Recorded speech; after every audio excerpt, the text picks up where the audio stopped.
तहज्जुद की ताकत, वो नमाज जो तकदीर बदलने वाली दुआओं का वक़्त है। जानने के लिए वीडियो को एंड तक ज़रूर देखें।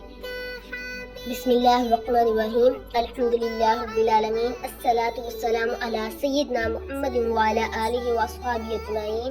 अस्सलामु अलैकुम व रहमतुल्लाहि व बरकातुहू।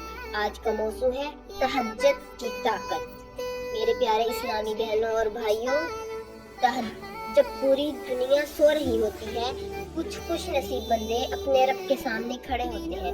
यही वो वक्त है जिसमें अल्लाह ताला की रहमत खास तौर पर बंदों की तरफ मुतवज्जा होती है। अल्लाह ने फरमाया, रात के आखिरी तिहाई हिस्से में अल्लाह ताला आसमाने दुनिया पर नुज़ूले रहमत फरमाते हैं और फरमाते हैं, कौन है जो मुझसे दुआ करे ताकि मैं उसकी दुआ कबूल करूं, कौन है जो मुझसे मांगे ताकि मैं उसे अता करूं, कौन है जो मुझसे सवाल करे ताकि मैं उसे अता करूं। कुरान मजीद में है, रात के कुछ हिस्से में तहज्जुद पढ़ा करो।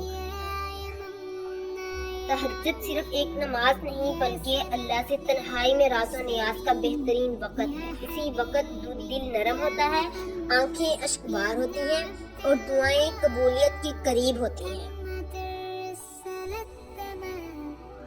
जो रातों में अपने रब को पुकारते हैं वही जिंदगी में सुकून और बरकत पाते हैं, वही जिंदगी में सुकून और बरकत पाते हैं।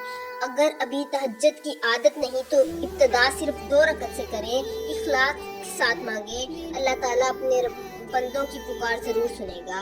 अल्लाह ताला हमें तहज्जुद की पाबंदी करने, इखलास के साथ दुआ मांगने, अपनी रहमत से नवाजने की तौफीक अता फरमाए।